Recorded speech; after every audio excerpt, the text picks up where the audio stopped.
Unscripted, unfiltered, unafraid. Welcome to the Macworld podcast. I'm Michael Simon, and I'm joined as always by Jason Cross. Good morning. And our producer, Roman Loyola. Ahoy there.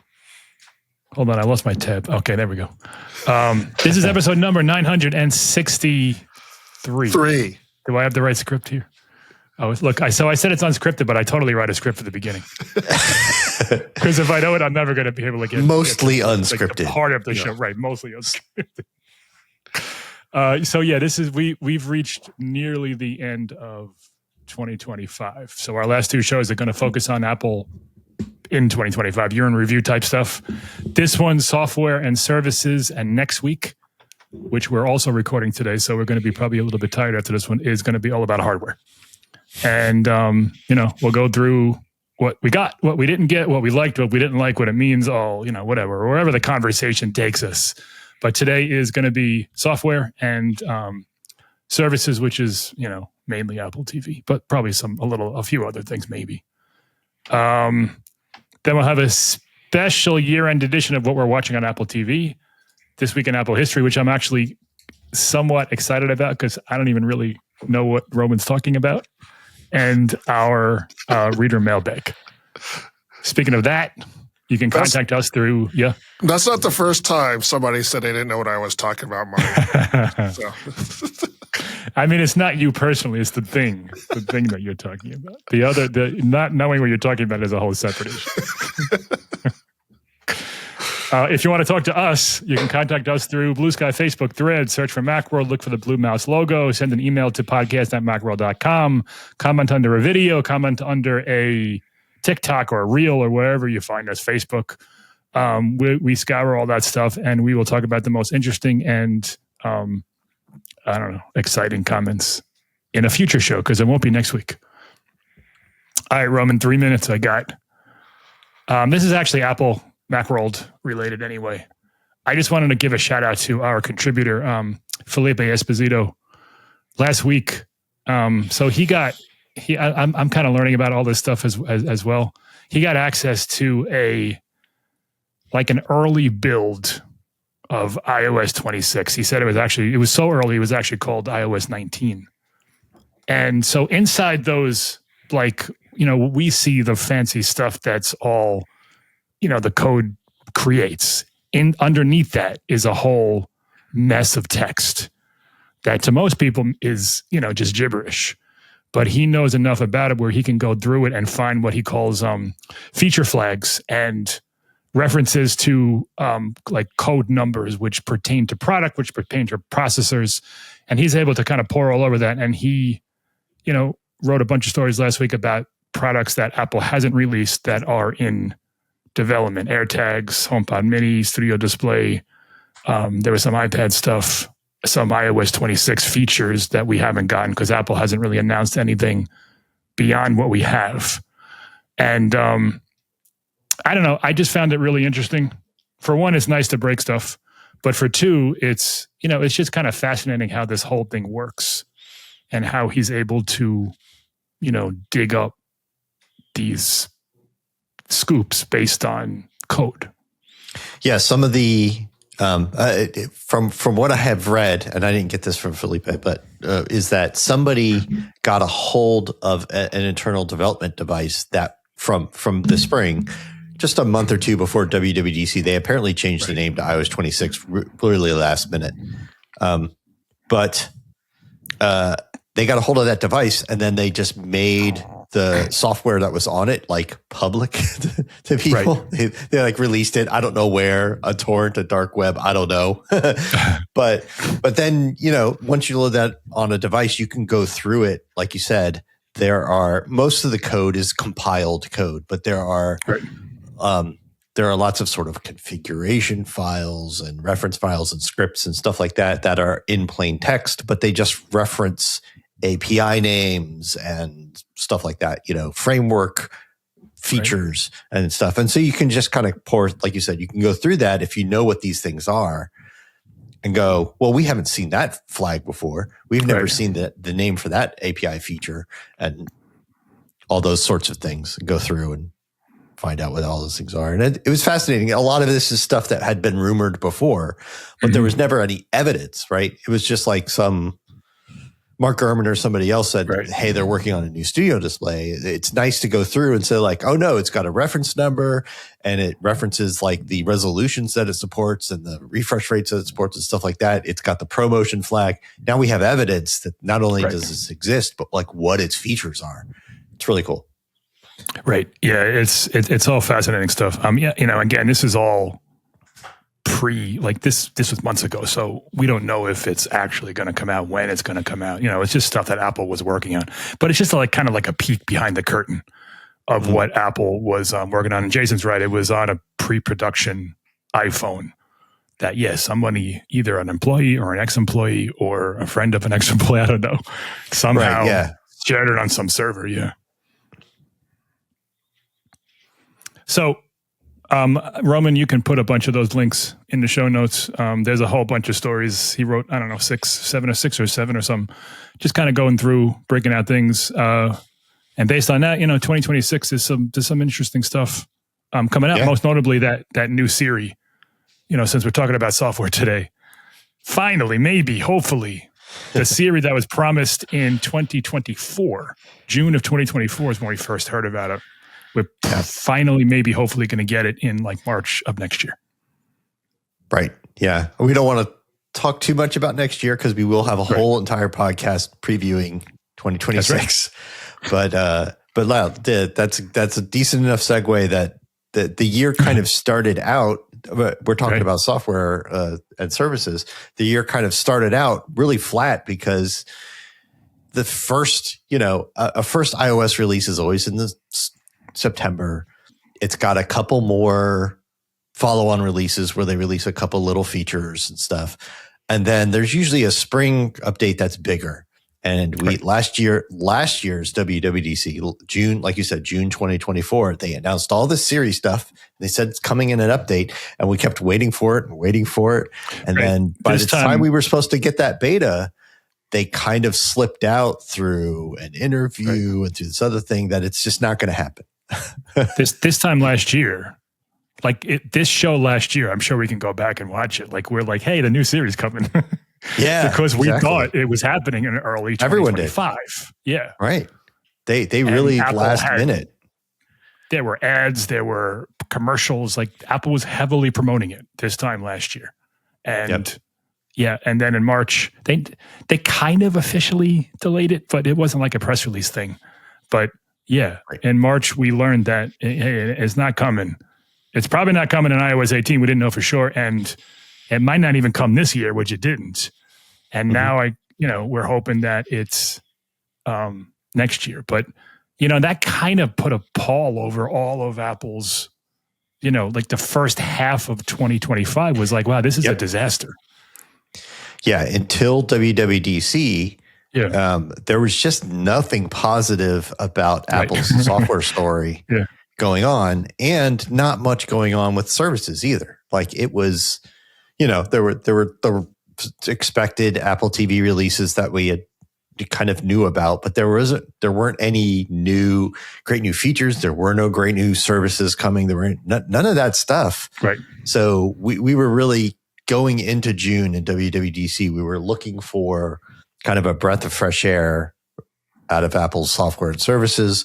And we knew from rumors and stuff that they weren't going to talk about new Siri at WWDC because they didn't want to. They had kind of learned their lesson not to promise stuff that's coming that you don't know is coming. And so that's what they did at WWDC. They briefly mentioned it and kind of said, like, we're getting it later. But like Jason said, like, it was very quick. Like, we weren't sure if maybe they would devote like a little bit of time to it, kind of demo something, but nope. It was like, hey, it was coming and let's go. There was no demo, no promised features, none of that. And the same is just true of iOS 26 in general. They didn't announce things that were coming after the release. At WWDC, they only announced like the stuff coming in September. I think the only thing they announced really that came after the initial September release was the digital IDs. Mm-hmm. which basically your passport, the passports, and thing. That was, and that wasn't really else, even their fault. That was more like they have to clear it with regulatory bodies and everything else. Yeah. Like that wasn't necessarily an Apple delay. Yeah.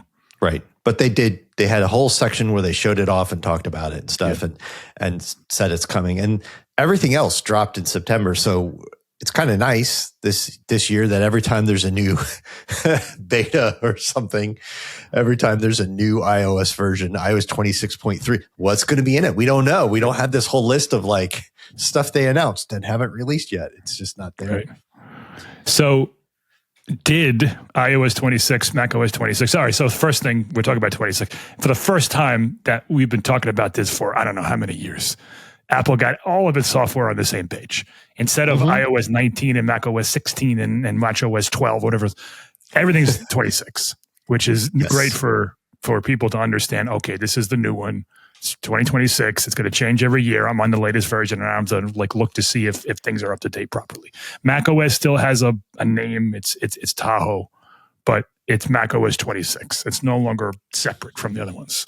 Yeah. So my question, I feel like they listened to us directly because they did exactly what we always said they should do. It's just like only us. We were the only one calling for this. Well, everyone wanted it unified under some. They wanted the same numbers, and we would always say, like, just name it after the year. That way, you know which one. That way, when you call your parents and they said, "Well, it says 23," you can go, "Okay, so it's been 4 years since you've stated here, right?" Yeah. So that's what they did. So that was a good change, long overdue, and we'll take a little bit of credit for it. Sure, right now. Did the launch of that stuff? So let's go back to June for a moment. That keynote, did that kind of overshadow or put to rest all of the negative stuff before that? Like, did Apple give us what we wanted at WWDC this year, in your opinion? If you can go back to June. Yeah, I feel like I feel like the whole Siri thing and AI in general really still hung over their heads because it still does. Yeah, sure. It still does now. And I don't think any of the AI features they talked about really assuaged anybody that Apple is not way behind on all this stuff and has so much more to do. Even if you don't like AI, just like in an analyzing the company's sort of situation, it's just like, well, boy, they sure didn't make anybody think that they're a leader in this important. But anytime you get like a huge visual overhaul, it's kind of exciting just because it's new and different. I remember I was watching it and I was like, I saw the liquid glass stuff and I'm like, well, I like what they're doing with the menus and stuff, but God, this is terrible. Like every time I see even before you got it on your phone. Yeah, because we've been here before. Every Microsoft and Apple and everybody else went through all of this like transparency interface stuff before and learned all the way from back then that while it looks pretty when you're watching a video, when you're trying to use your computer, it creates contrast problems and it's hard to read, and the interface stands out instead of the content you're looking at, and it's always a problem. It's always a problem. Right. Transparent interfaces are always stink, and we know this from so many places. And so then they went and built one, and just the fanciest, coolest looking transparent interface. But so what? I have to use these devices. So so they. Like that's not just an iOS thing. Liquid. I mean, everyone knows who's listening to this. Liquid glass is like Apple's new design language across everything. That started the keynote at WWDC. That was like the first major thing they talked about. And we were like, wow, that looks cool. And they showed like all the little glass things they use to get the prisms right and the reflection right. And it looks really cool.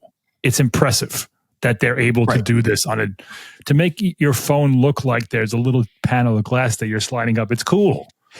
But as Jason says, like there's fundamental issues with it. So much so that the guy who designed it is gone now. Like maybe not related, but awfully coincidental that he's no longer with the company. Right. Yeah. The guy sort of the chief ahead of pushing all this stuff in interface is going to work for Meta, and also sort of related, every update since has offered some way to make the glass less glassy. Mm-hmm. Like the interface changes, literally everyone. The interface changes, but literally everyone. Like they started off with like there's an accessibility feature, and then there was an official switch. This latest release lets you adjust the glassiness on your home screens, the clock, the lock screen, the lock screen. Sorry, the lock screen's clock. You know, it's at every point. If at every point you have to make an update that lets people make it less glassy, then making it so glassy was a mistake. Like you've got to admit that at some point. So I think we're going to see a change. Yeah, I think so too. It's definitely going to evolve like majorly over the next year or two. It's one of those times when you wonder, like, what would Steve Jobs have done in the development process of liquid glass? Yeah. How would he have because he loved that stuff. Remember, you remember Aqua. Like he loved like fancy, unnecessary software things, but he was also very practical and very smart and like laser focused on user experience. And I wonder, how he would have reined it in. He might have just scrapped the whole thing from the start. Like, no, we're not doing this. You're out of your mind. I don't know. Well, and especially after he had been around for Aqua, and then after Aqua, the changes that came after that, where they made everything flat. And when they did Aqua, that's what everyone was doing. Windows 7 was all glassy and stuff like that. And then they changed and made it all flat. Like the whole industry trends kind of flow together. But yeah, I don't think this one's unique in that you don't see everybody else in the computer industry going around making not at all. Apple stands alone with liquid glass. Yeah. Yeah. So a lot of the other principles are found all over the rest of the industry. Things like making menus big when you're there, but as soon as you start scrolling through content, that the menus shrink away and stuff like that kind of stuff. Those are relatively good things about liquid glass. Yeah. But they've also messed up a few other things that I think they're going to improve over time. Like there are some relatively commonly used functions that are now hidden behind 3-dot menus and stuff that didn't used to be. And I think they'll, because they're trying to get rid of the buttons and stuff and get you to your content. But I think they may have gone a little too far on some of that. So I think they'll come back around on it. So WWDC, it's always exciting when they change everything, but especially in hindsight, it just wasn't a banner year for Apple's sort of software when the biggest thing they did was make an interface change that they're already backing away from. I don't know of anyone who truly likes it. Anyone in my life that has used it. Like no one said to me like, wow, this is great. Like they'll be like, well, it's okay. Or I don't like this part, but I'll deal with it.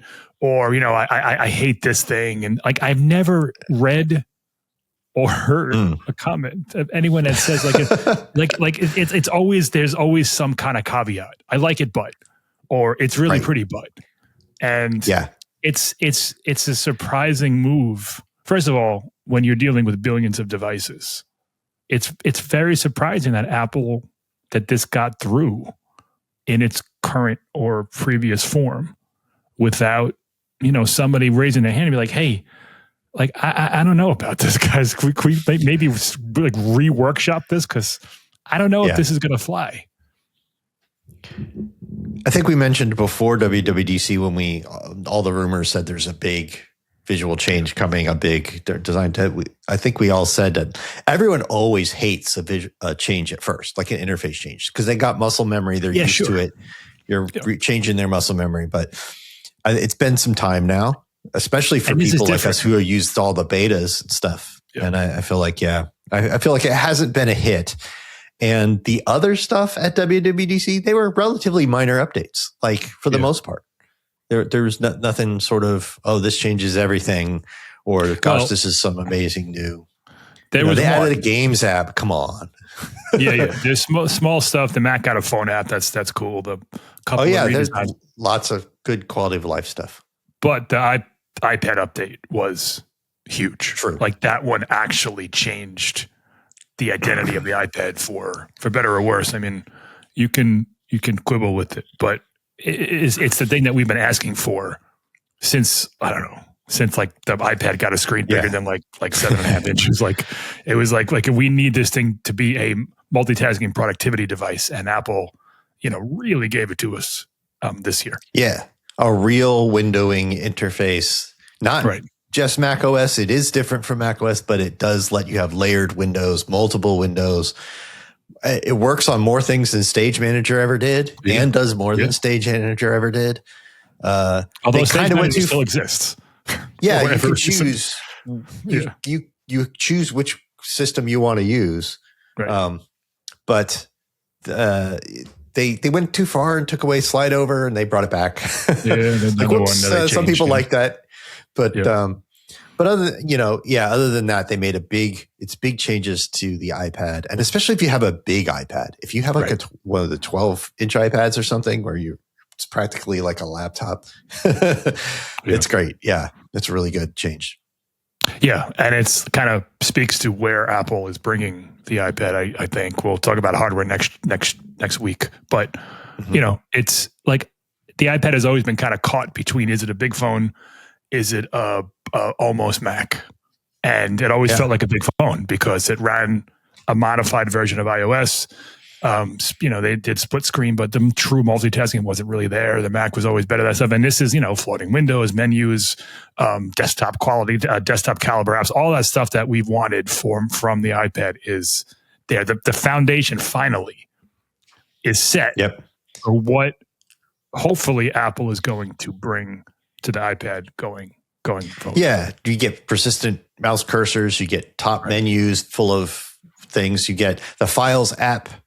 Still isn't Finder, but it's way closer, and you can choose which apps you want to open a file and stuff, which gets you. That's like a huge issue that so it's getting much, much closer. Every year we say the iPad hardware is so far ahead of its software. It's the software holding it back, and I feel like this was the first year where we looked at what they did with the iPad at WWDC and said, like, finally, the software is catching up to what this hardware can do. Right. Now, you could argue maybe it should have been a Pro feature. I don't know. It's not great on the Mini. Like, there are still some issues with it where Apple doesn't know what to do with all of its iPads. But it does have too many iPads. Too many iPads and like too many ways to multitask on those iPads. Yeah. Too many uses. Your use cases for each iPad, like this is for this group and this is for this group. But the software is now there. Like the vision is fairly clear as to what the iPad is supposed to be. Yeah, from here on out, it just needs a lot of refinement and a few more sort of, I don't want to call them pro level, but sort of enthusiast features for people who know what they're doing, kind of. Yeah, I would like to see, I know they don't do this on the Mac, but it would be good to see features just for the iPad Pro. Give me an iPad OS 27 feature that's you have to use a Pro to take advantage of it. I don't know what that would be. I haven't prepared for that, but something that's, because right now the iPad Pro starts at $1,300, it goes up to $2,000, and the standard iPad starts at $350, and that's $1,000 difference. And we're talking about a better chip and, cameras and Face ID and stuff. But I want to be able to feel like I could do more with the higher end iPads. Well, and you could just get an iPad Air and you already be in the M series chips where you're just, it's not even the chip. I need all these cameras now. That's what it is. I'm buying with all that money. So I feel like the Pro doesn't avail itself well unless it's this is my video editing iPad. Right. It just seems hard to. Right. Which I wonder, that could be the next thing that they're doing background processing with this new update. And, so all that is coming, I'm sure, to make it more viable. But at some point, there just has to be a split in iPad OS 26. And it's like a pro level version versus a standard level version. I don't know. Okay. But I actually look at it. Had a big year. I look at it more like the Mac. Like there's a big difference between a high-end Mac and the $1,000 MacBook Air in price, but there's no features exclusive to a MacBook Pro. I know, or anything like that. So I like it being that way. But they do need to do more to justify that being there. Yeah. So like on a Mac, so we're kind of in the weeds here, Roman. Sorry, but like on a Mac, you're like the extra. If you buy an M4 Max MacBook Pro, you're using it for a different reason than somebody who buys a MacBook Air. Like I don't think that's so obvious on an iPad. Maybe it's because I don't use it that way, but I don't know what you could do on an iPad Pro.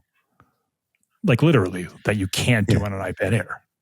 Like there are things on a like people use the MacBook Pro for a high-end $3,000 MacBook Pro that they physically cannot do on a MacBook Air.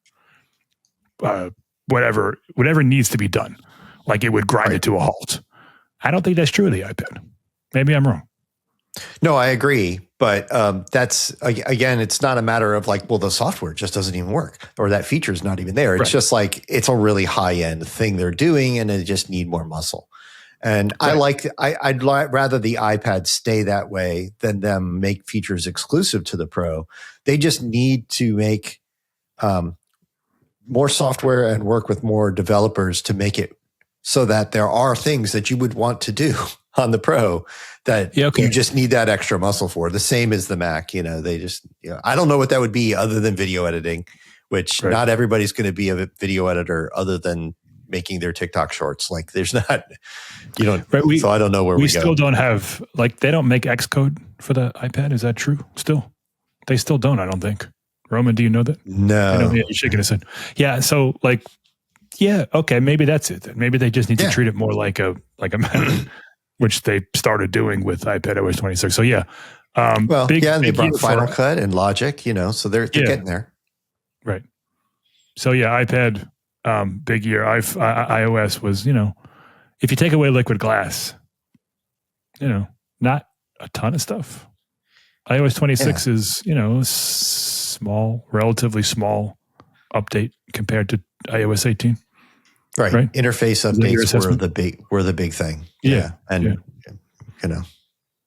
And Tahoe. Roman, man, I hate Tahoe.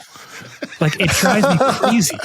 Do you have I get I wrote an article a couple of weeks ago. I was having like literal sometimes every couple of minutes my Mac would freeze for like a second.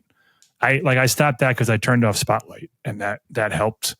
But even like I still get like hangups. I still get like, I don't know. Like I have an M3 Max, M2 Max. I don't know. I have a good enough MacBook where I shouldn't have to worry about performance issues. But I swear to you, it's like affecting me. And like Pages. So I talked to our colleague Karen uses Pages all the time, and she has the same. She has an M1, so like you could quibble with that. But like Pages isn't it? That's an Apple app, and it's like a major issue. If you leave a document open, it'll like take up like, I don't know, 35 gigs of RAM or something. Yeah. She did some screenshot where she left it just up overnight, not doing anything, just left it on overnight. And she came back and its Pages is consuming 36 gigs of memory pressure. And it's like, how's that happening? I don't use Sheets or Pages or anything very much, Numbers or Pages or anything very much. I close it right away. I have not had problems with Tahoe. Like I'm running it on 3 different Macs. Maybe it's the way I use and it's been fine. It also doesn't drastically change. Like outside of things like they gave us the phone app and stuff. I love that. Yeah. But other than that, like Liquid Glass doesn't as dramatically change Tahoe as it does on the iPhone, because you're running all these other Mac app windows. They're layered. They're whatever. So it's been for me. It's been kind of like every other Mac OS release. It's like, this is fine. It's not really changing how I use the Mac It's some things sync better. I like that when a phone call comes through. I like that I have my call history in my phone app.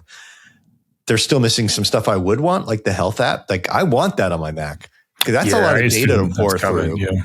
Yeah. I assume I would hope so. I would hope they need a secure way to sync that. But yeah, I don't like the icons at all. Any of them. Okay. I like the character of the older ones. The ones that are like gray with like the thing in the middle. They just, I don't know why they did that. Yes. Oh yeah. I'm not the ones sure where why they're like, if a developer hasn't updated their app and it's kind of like the old icon with like gray around it or whatever. Yeah, that looks terrible. But even like the ones that have been updated, like they were just, they had character and they came out of their boxes before. Like it was good. I don't know why they would change that stuff. I mean, I guess like if you take away my performance issues, it's fine. I just don't feel like they changed anything for the better. Like settings is still annoying and things are behind menus that I don't expect them to be, and search doesn't work the way I want it to, and it's Spotlight is, I've turned it off. Well, I didn't turn it off, but I turned off like the newer stuff because it was like literally using up like, I don't know, like 400% of my CPU, and it was nuts. So and that's a particular thing. I haven't used much of the new Spotlight features, and I really should start forcing myself to do that to just see if all the neat little automation stuff they have in there. I bet that could be handy. I just need to get used to it. I'm so used to using a Mac the way I use the Mac, and I'm not used to that. That's the problem with the Mac is that a lot of people have been using it for 20 years. Yeah, you get fast at it. You have to train yourself to use it a different way, and like nobody wants to do that. Oh, another thing I don't like is the corners. Like they're like different. Like the menus pop out, and they're like different. They're too round. Yeah, but they're like the one below it is rounder than the one above it. Like I don't know. They just made some weird changes that I don't understand. And my particular performance issues. Yeah, I had one instance where my Tahoe Mac was like jittery, and I just had to restart it, and it was fine. I haven't had any performance issues. It is the UI issues that are a problem. Like I wrote an article about how I missed Launchpad. Yeah. And I got a lot of response, and it was kind of like 80% of people agreed with me, and other 80% or the other 20% were like, "You use that thing? What is your problem?" I use Launchpad. I'm in that one. Yeah. I'm in that group. I'm like, what? Launchpad? You just hit Command Space and you start typing the thing you want to open, and it's right there, and you press Enter.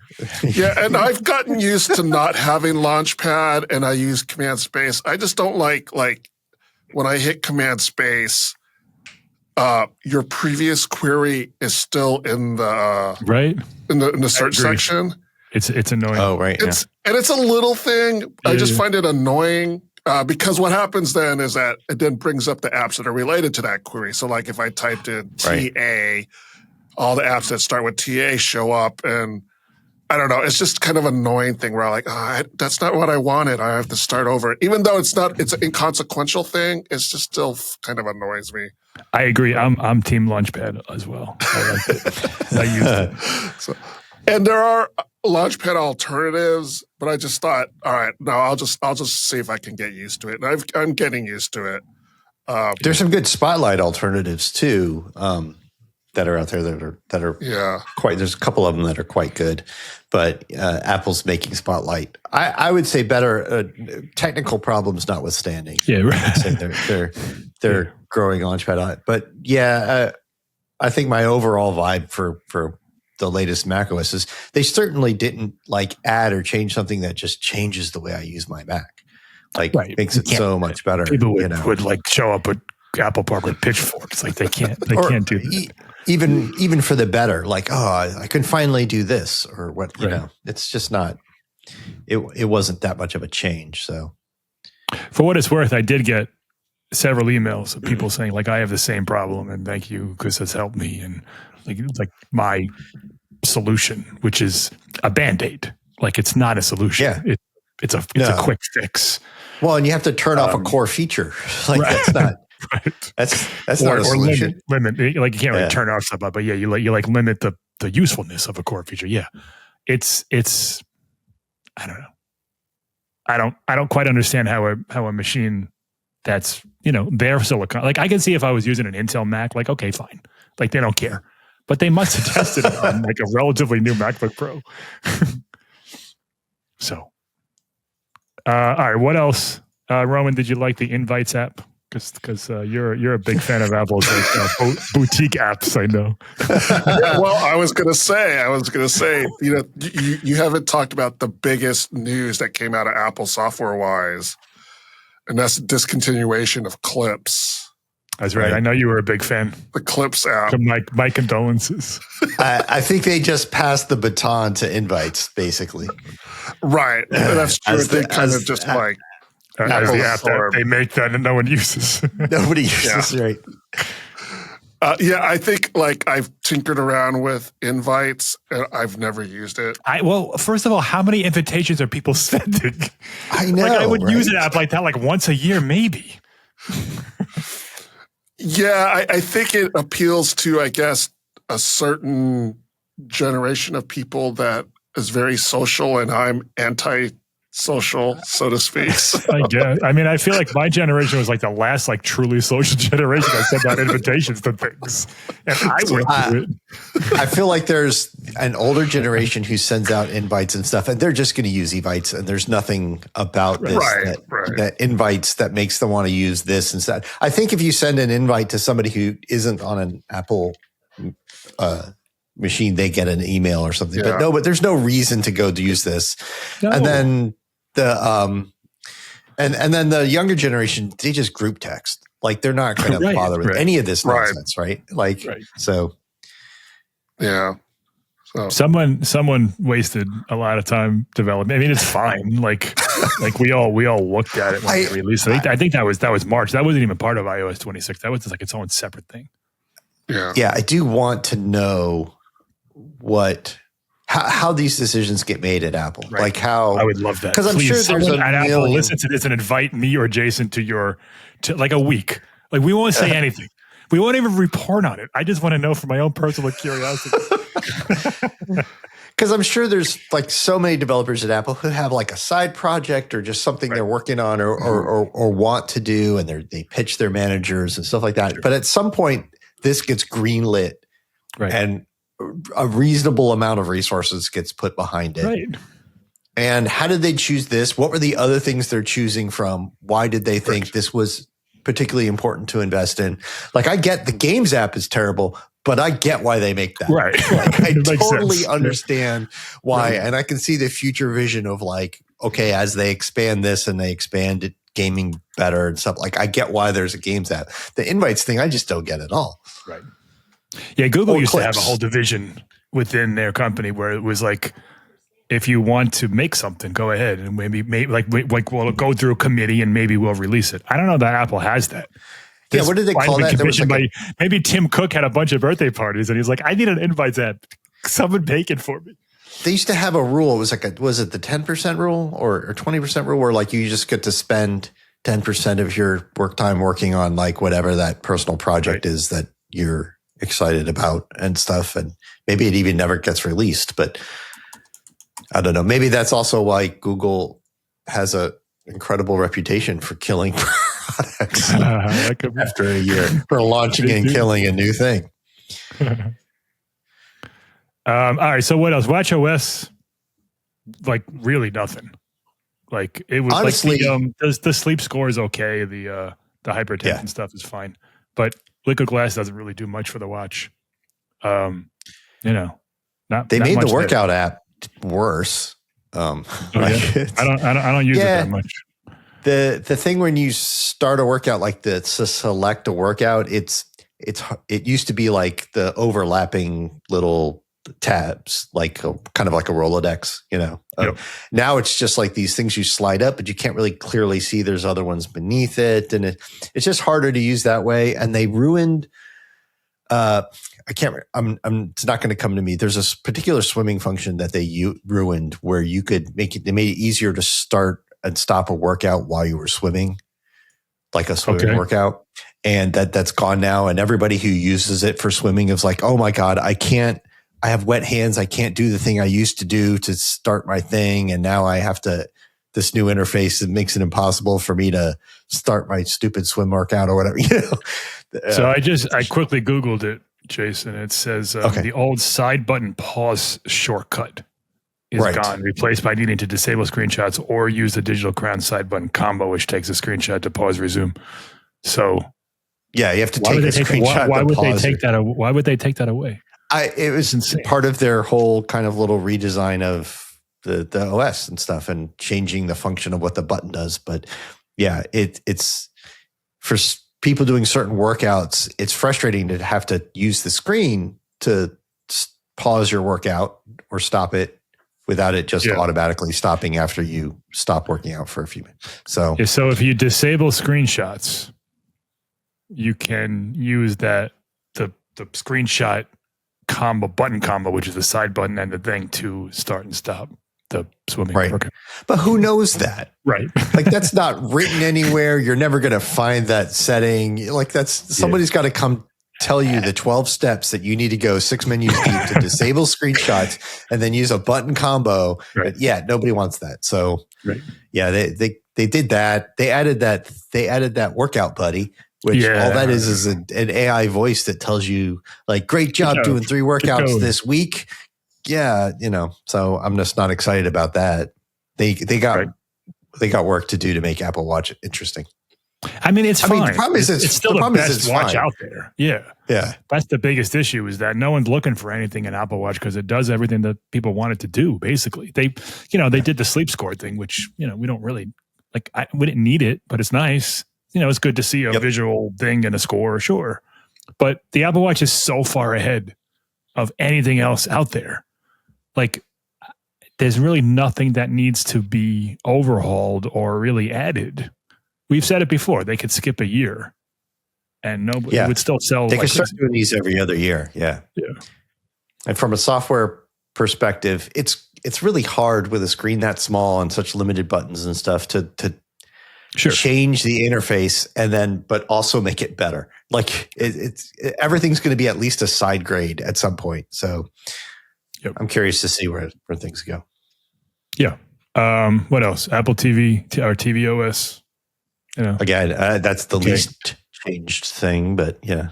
Right. They did a few changes around, multi-user households that are kind of nice. Yeah. Yeah. Although like maybe I'm missing the setting, but every time I turn on my Apple TV, I get the stupid screen and I got to click the person. I got to click me because I have, like, is there a way to default to myself? There probably is. Yeah. I gotta go look.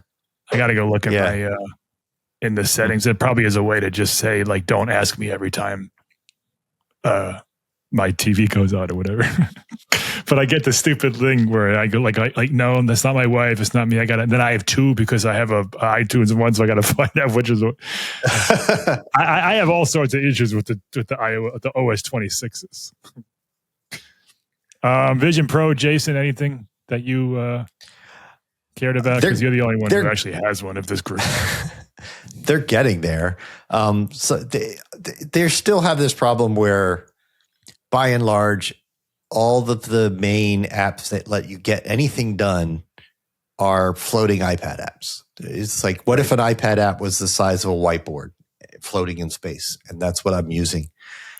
Even if they're quote unquote Vision Pro apps, there's very few that take advantage of the sort of VR, AR nature of it, outside of the handful of entertainment things they keep doing, like watch this live sport events, watch this concert, watch these things in VR, which is not what people are going to go buy a Vision Pro for. Like that, something's got to be pretty cheap until it's live or close to live.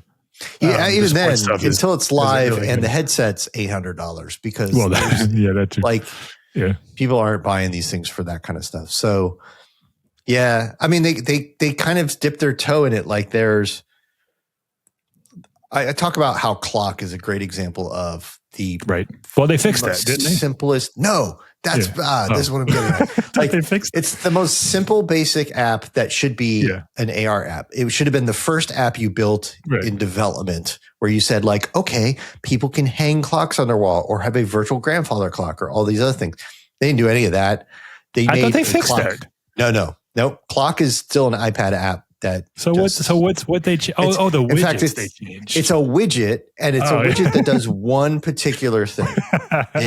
It's one size, right? And you can change the face to like 2 different faces or whatever, and you can adjust its depth so that to make it look deeper, and then you can like kind of finagle it by like pushing it into a wall or something, because you can place the widget where you want. But it's just a widget. It doesn't do all the clock functions. It doesn't become other clocks. It's not resizable or you should be able to reshapeable. like open your thing and like click a stopwatch and then click it. Exactly. Like that's the stuff that we want to do. And you should have a literal virtual stopwatch in your hand that you can click your thumb and do that. Yeah. You should be able to have a grandfather clock with spatial audio that when it chimes on the hour, it sounds like it's coming from the clock. That's good. Or Apple, listen to these suggestions. Hire Jason. Well, don't hire him. Hire him part-time because we still need him too. Just pay me a consulting fee. Yeah, that's right. Those clocks that we had, every classroom had that white clock that has a particular font and face. Like why can't I? Right, it's a thing. Why can't I take a virtual one of those and put it on my wall wherever I want, and it's there all the time? Like it does none of these things. They just made a widget that you can't adjust very much, but you can place around. It's a nice widget, right? It is a nice widget, but it's very limited, but it shows that they're kind of getting the whole point that a floating iPad app isn't what Vision Pro is for. It just needs to be, all the other things need to be that way. Right. Yeah, I get it. We can talk for hours about Vision Pro and like what the plan is, but yeah, when you look at a spatial photo, it's really cool to look at a spatial photo, but when you're looking through your photos, it's the iPad app scrolling window. And it's like, why don't I have a photo album? Why don't I have a virtual photo album that I flip with live moving, all my live images move like Harry Potter? And so like, this is so conceptually no brainer. And they didn't do any of this. Anyway. Yeah, I'm with you. So yeah. Vision Pro, it was fine. It's not going to move the needle. We're waiting on new hardware and a big change, and this isn't it. So, yeah. So like, we have our segment about Apple TV, but even like Apple services, like 2025 was kind of like more of the same. Like they didn't really blow the doors off of news. Got some stuff. My favorite emoji game came out, and I think it was in June. And they got some like reorganization stuff, and like news is like legitimately pretty good. I don't know if it's worth $13 a month if you don't subscribe to other stuff and have like Apple One, but it's good. Like I use news all the time. I probably use news more than like Apple TV at this point. It's good. I agree. It's a good news app, but I don't think that I feel like it's all the services stuff got little nips and tucks this year. Right. Apple Music got the auto mixes. It's a nice transition thing. Sometimes that thing bothers me too, because like it'll mix to like 30 seconds into a song. And it's like, well, I want to hear the beginning of it.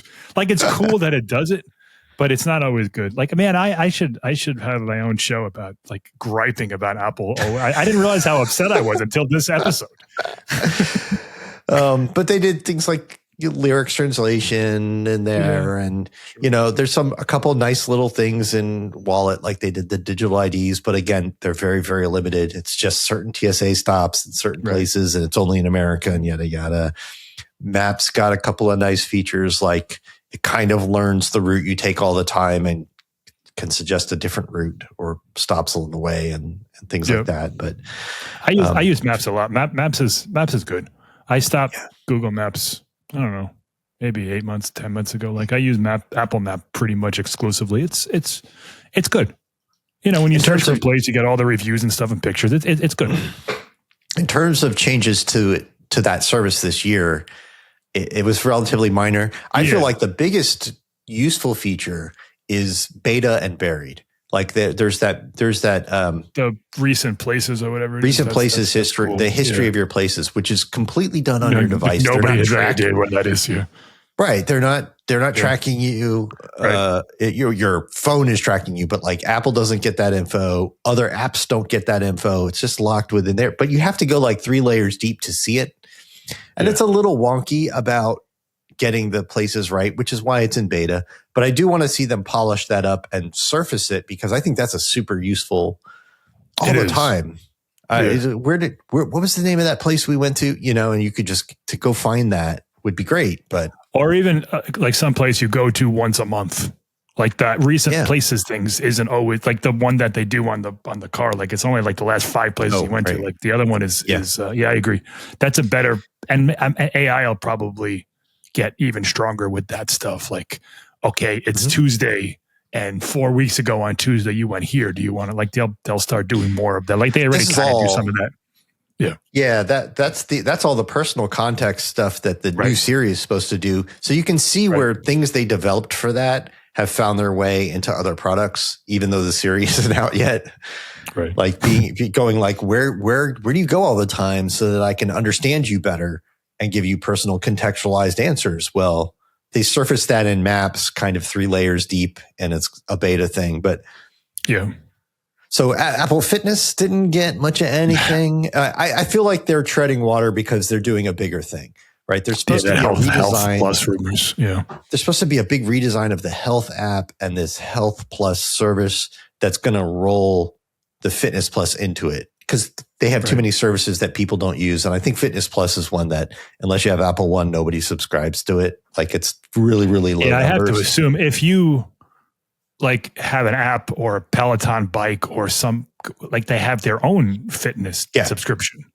So to use that one on top of it, you would have to be completely like agnostic of all other equipment and apps. And that's unlikely. I agree. Yeah, I just want to watch workout videos on my TV and or my iPhone in the hotel room and follow along. And it's good at that. They're great workout videos, but that's all it is. And to charge for that alone is hard, but to give that as part of a bigger Health Plus service makes sense. But then they have to redesign Health, and I think they're doing all that, and that's why Fitness hasn't gotten much of anything. That's probably true. And I've said for a while, I have a Peloton bike. Apple should buy Peloton because the crossover there is. There was a minute when it was a really good idea. I'm not sure that it is now, but now before they did Fitness Plus, that would have been a good thing to do. Now that they've got this competing thing and stuff, like I don't know what the point would be. They don't want to make him sell bikes. That wouldn't be the point of bikes and treadmills. I guess Peloton does treadmills now, right? They do, yeah. Yeah. Treadmills, bikes, and they have a new like AI camera coach thing. Oh, of course they do. Yeah.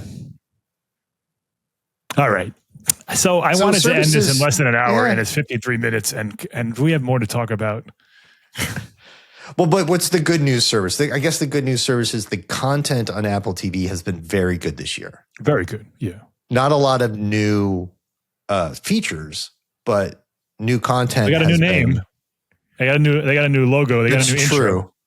Yeah. The little, I like that little Apple thing. Every time I see it, I'm like, I cannot believe that they spent God knows how much time and money making this out of glass just to film it, because it's so freaking cool. I told my wife about it, and she said, "Why?" Right. That's the right answer. It's fine, but they could have spent half as much time and money making it look and it would look identical. Like there's no, they really did it the hard way for no good reason. Right. But it does look very cool. It does look very cool. They dropped the Plus, and that's interesting. Intro. Yeah. It's interesting they dropped the Plus because like so many other services are Plus, and it's like, are they going back away from that? Are they Are we going to see that go? I don't know. I don't either, because they established that Plus is the pay thing.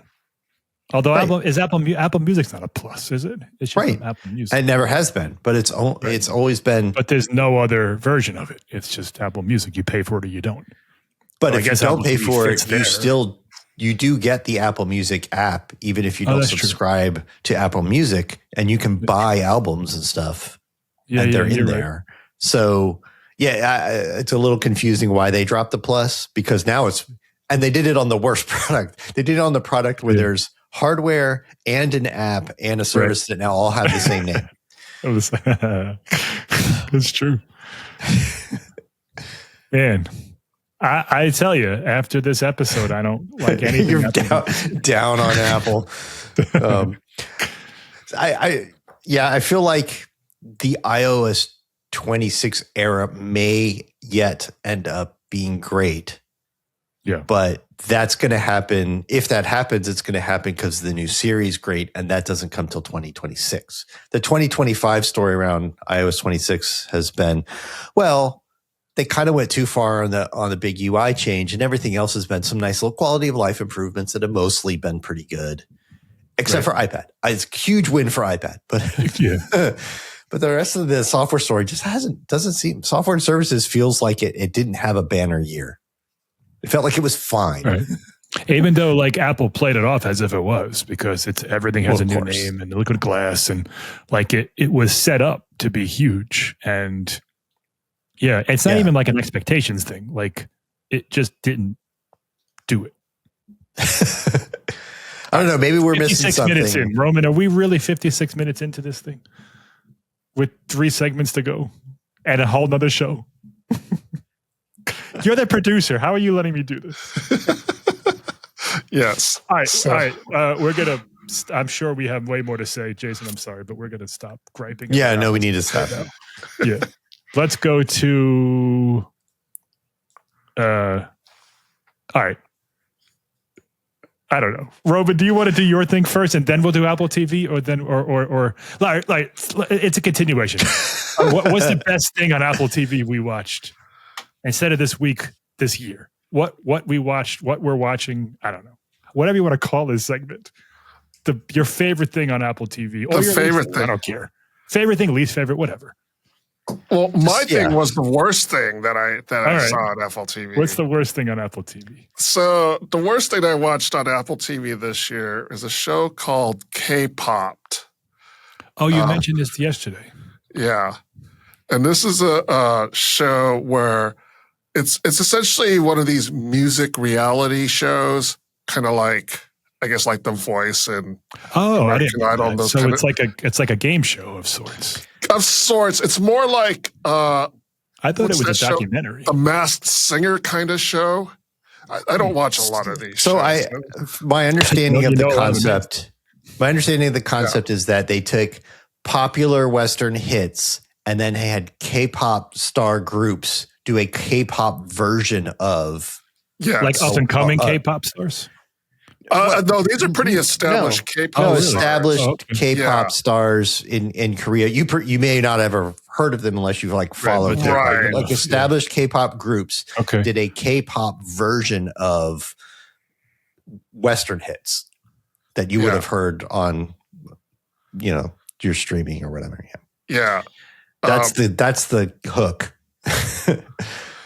And, K-pop is huge right now. And, K-pop Demon Hunters was a big thing this year. That's that's not on Apple TV. I bet they wish it was. Netflix. Yeah. They wish it was. Yeah. Yeah. K-pop's been a big thing now for a couple of years. So I guess this is kind of Apple's way of trying to jump on the bandwagon. What don't you like about it, man? And so what I don't like, the show is super produced, and maybe it's a cultural thing, because I've watched Korean shows, but mostly like, more drama kind of shows, not like reality shows. So I don't know, or game shows in Korea. So I don't know if this is the way they produce the shows there, but it's super produced to a point where you're just kind of like, oh man, can we just get on with it, kind of thing? So, because they do the thing that they do in music shows that I hate, where they introduce the characters. In this case, it's the K-pop group and the American group. And then they do a little thing on stage and they talk about how they love each other and how do they admire each other's work. And that I find annoying because it's just, it's, Why did you watch this show? It sounds like you hate everything about it. well, because I was like, what is this about? I saw it and I was like, what is this about? The hosts are Psy, from Gangnam Style. Yeah. And, he's Megan Thee Stallion. Like a monster artist. Yeah. There are monster people on this show. Huge. So they're the host. And so the pattern is, they introduce the stars, who's going to work with who. Then they go, quote unquote, backstage to show the whole process. And the process, and they show them working together, and then they show the one-on interviews where they talk about what's happening and how they're all hyped and stuff like that. And then they go on stage and they do the performance. And then they're two groups. So there's two groups of K-pop stars and American stars working on the show. So they're doing two songs. So the one group judges the first performance, and then they switch, and then the second group judges the second performance, and then they come up with a quote-unquote winner. And it's totally arbitrary. There's no Wow. Most judging is. So, okay. Yeah, and it's just, I don't know. It just didn't come off it came off very manufactured. I mean, all these shows are, they call them reality shows, but they're not, they're all scripted. Sure. Unlike this podcast. So they're very scripted. And, Yeah, of course. You kind of know that going into it. That, it's not like they don't get a script, but it's all very produced in the sense that they know it's going to happen. Yeah. And then in the end, the songs are just kind of okay. They're just not. Are they like super popular songs? So the first episode features Megan Thee Stallion with Moon Swa, Xion, and Seun of Billy. They do Megan Thee Stallion's song "Savage." Oh, now, says us that's I like the how you other said thing. that with a question. That's like the big, what are the biggest songs that she has? So the thing is, Savage is a hip hop song, right? Yeah. So I don't understand what makes it that different from, I know there's a difference between K-pop and hip hop, but is it really that much of a big of difference to make it for the show? Do you know what I mean? Because then they did their song, and I was kind of like, all right, but it didn't make me go, whoa, that's different. It was just kind of okay. And then the second song on the first episode, they had Patti LaBelle, and then and then the other half of Billy do Lady Marmalade. Billie Eilish, the other half of. No, there's it's Billy is a K-pop group. Oh, okay. It's Billy with, I want to say, all right, 3 can we L's. stop this? This is going on way too long. So anyways, if I could play a clip, I would, but I don't want to get a copyright strike. Right. We'll be forced to take it. Right, down. especially Apple.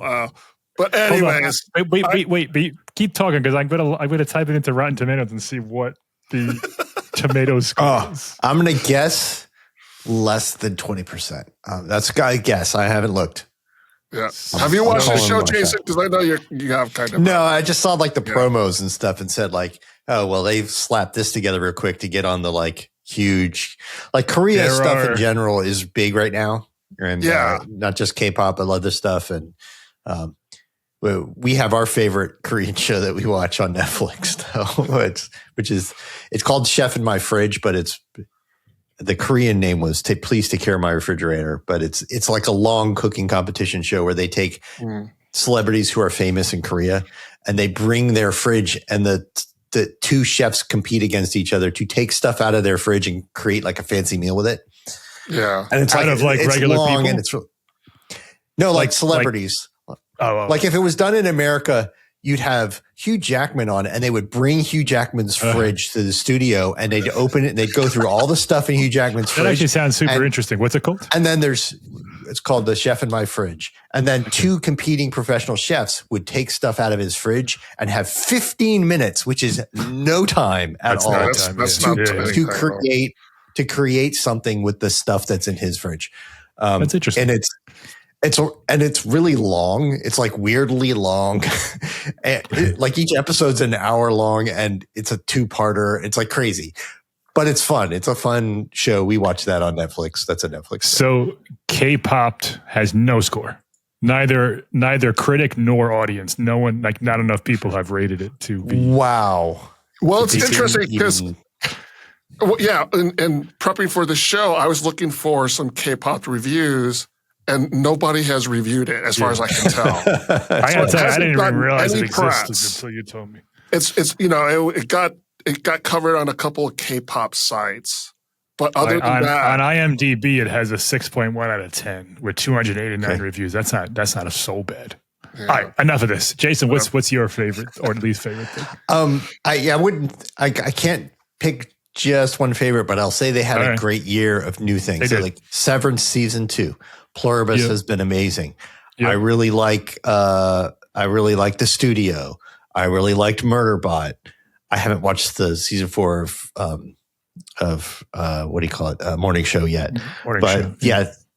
I'm still waiting for my next, and I think it's final season of For All Mankind. But they had a really good year of just like solid stuff. We're almost always watching something from Apple TV amongst all of our other streaming services and stuff. There's almost always a current show that we're watching and enjoying on Apple TV. It's just become kind of like a reliable place to find something good. Right. I agree. So so they had some good hits this year. Yeah, I'm watching Pluribus. My wife and I are watching it. Like, I'm starting to get a little bit irritated with this pace. Like, it's very slow. Like, I'm holding episode, out. I haven't seen the last episode. Was super slow. Oh, that was the super slow one. I can't wait. I mean, that's a Vince Gilligan thing, but like he yes and no. Breaking Bad was like there were a couple, but every episode was like jam packed with something. This is like the pacing is very slow. I mean, Breaking Bad. I appreciate it for what it is. Breaking Bad would have like a whole 10-minute segment of like Mike Armentrout disassembling a car to look for a tracker for sure. But and just like they just let that go on and on to keep your interest. And this one, like, it's like I'll watch 25 minutes and it'll be this small thing that happens and then it's over. Like, but oh gosh, like I said, I'm intrigued enough to keep watching it. I feel like something big happened in every episode. Okay. I don't know about like big. the one you just watched. The guy from Paraguay just left his whole thing, and he got Carol's tape and left, and got in his car and tried to go find Carol. Like that was like a huge. I don't think I've watched that yet. The last one I saw was 2 episodes. Spoilers. I might be too big.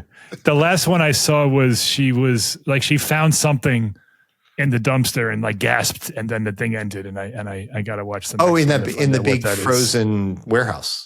Oh my God! If that's where you are missing some huge stuff. You missed the amazing John Cena cameo. You missed all kinds of good stuff. Oh no, I haven't seen him yet.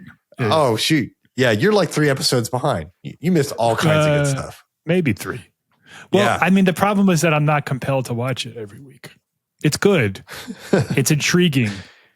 I'm just not like the first episode. I was like, oh, I really want to see the next one. The second one got me. Each week it's like, okay, fine. Like she's still angry and she's still trying to figure out what's happening, and we'll see.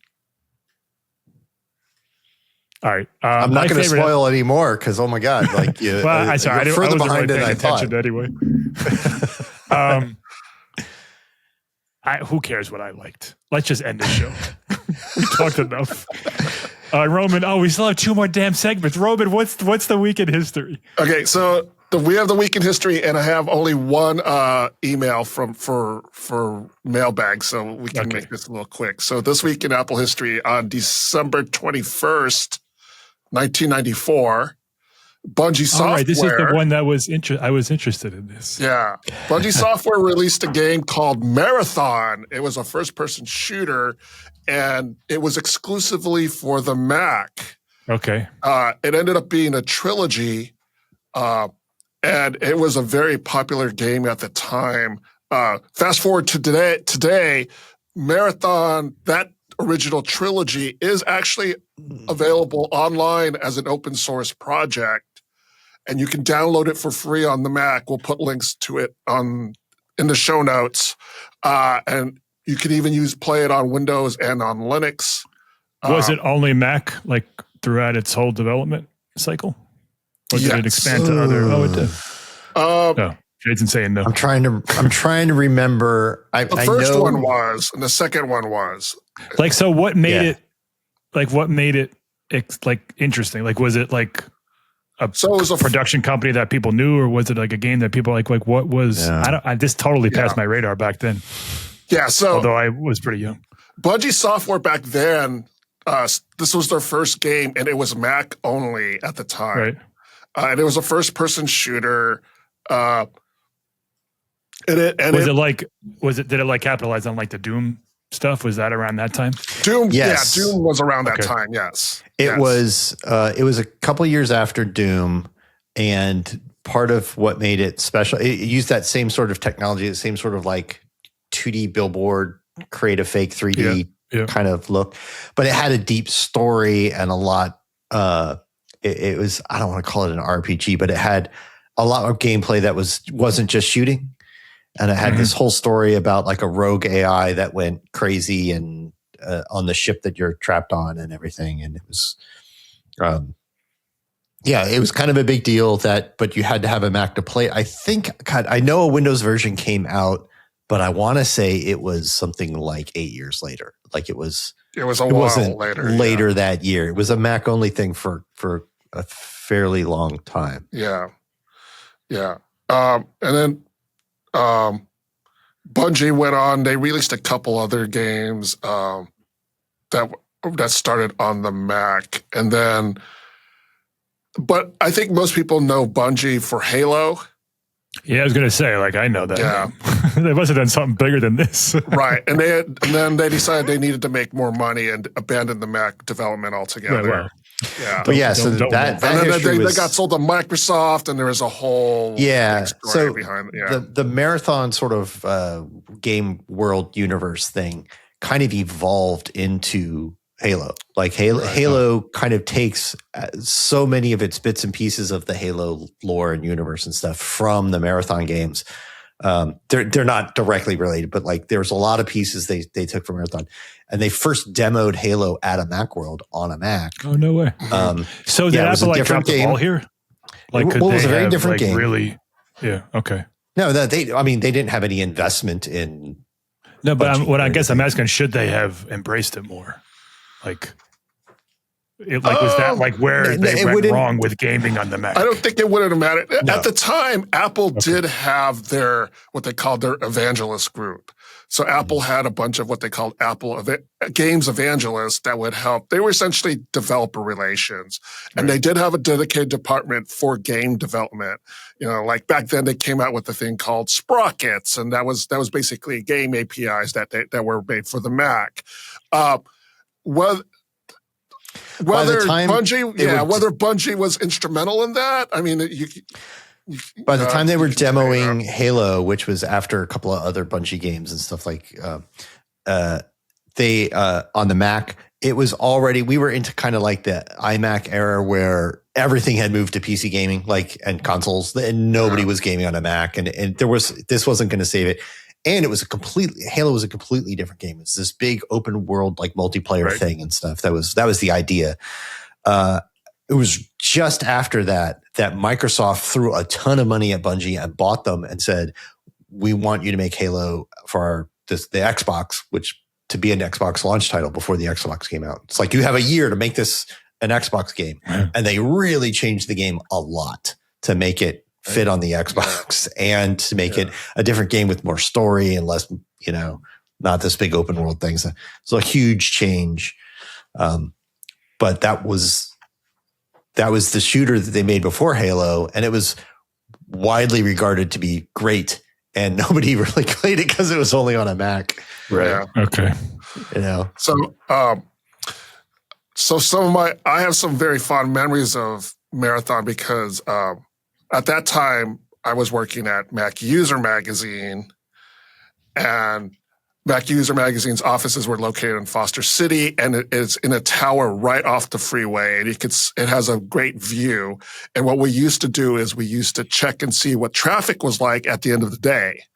And if it was backed up, we would just start playing Network Marathon until traffic let go. And at the time, I worked with Jason Snell, and we used to 5 o'clock came, we would check traffic, and then like the hallways and the offices of Mac User would be filled with yells and laughter and grunts and screams because we were playing Marathon on the network. And it was a lot of fun. So Marathon is actually making a comeback for Bungie. They've announced a Marathon game, and it's only going to be a online PvP game. It does not include Mac development. So I think they announced it, I want to say last year, and they've shown some kind of like, recorded previews, but they don't have anything like, I think it's supposed to be ready to go next year, but I'm not sure. And it's very much not at all related to the old Marathon. Like they took the name, but this is what they call an extraction shooter, which I'm not going to get into that because this isn't a podcast. But it's just the whole art style and everything and the story area stuff. It's very different. It is not really like if you were a big fan of Marathon, the new Marathon isn't like, oh, they're bringing Marathon back. It's like, no, they're bringing the Marathon name back. Yeah. It's a shooter that's about all it's got in common. And it's just going to be this podcast is a marathon. Roman, reader mailbag, please. All right. So reader mailbag, we got one email. So there's been a lot of discussion about how Apple software and services involved AI. On YouTube, Ozzy Ruiz asks, do we really need AI in our life? We don't trust the experts in human skills anymore. So we can just end it on a question. Yeah, I mean, sure. It's a really good question, but I don't think if we say no, I don't think it doesn't matter. Like it's here. It's not going anywhere. Right. I feel like go ahead, Jason. We what everybody thinks of when they think about AI and hate AI is they think of the generative AI slop of the image and video generators and the text chat bots and stuff.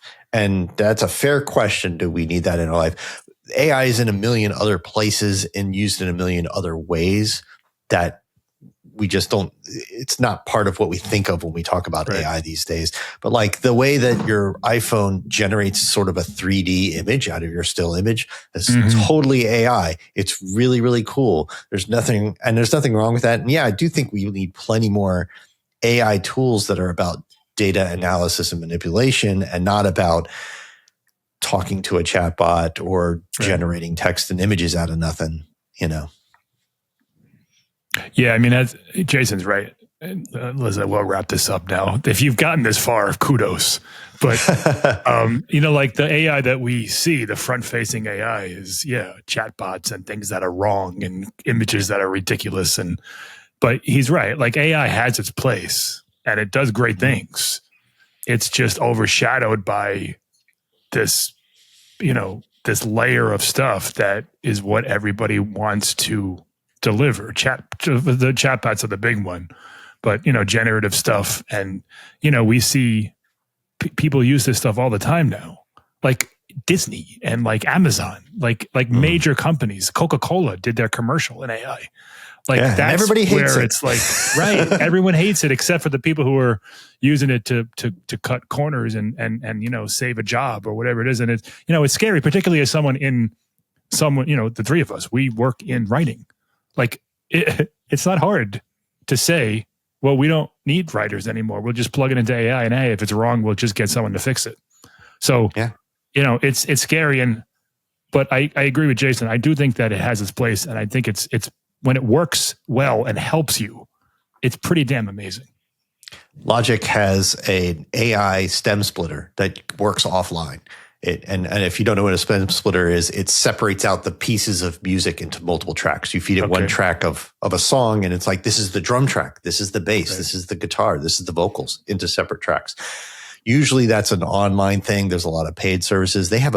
Logic shipped a built-in one this year it works offline. And it's amazing, and it's super helpful and useful. It's a perfect example of how AI can be an amazing tool without being all the AI generated music that is flooding Spotify right now. Like, Right. That's a completely, so two sides of a coin that are very different.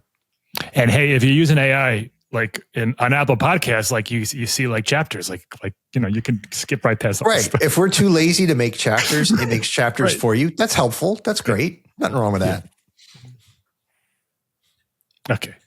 That does it. We're done. That does it for this episode of the Macworld Podcast, episode number 963. Thank you, Jason. Thank you. And thank you, Roman. We have another one of these to do, you realize, people. If you're listening to this, the one that you're hearing next week, we're going to do right after this. This is, So we're going to take a break so I can feed this cat that's staring at me. Yeah, we'll take a couple minutes, but this is like 3 hours of podcast recording today. So please subscribe to us. Support this service. Subscribe to the Macworld Podcast in the podcast app on Spotify and YouTube on the Macworld Podcast channel or through any other podcast app. Comments or questions, contact us through Blue Sky, Facebook, Threads. Search for Macworld. Look for the blue mouse logo. Send an email to podcast at macworld.com. Comment under this if you want. Comment under a TikTok video or a YouTube video, whatever. And join us in the next episode, which we'll be recording in 5 minutes as we talk about the latest in the world of Apple. See you next time.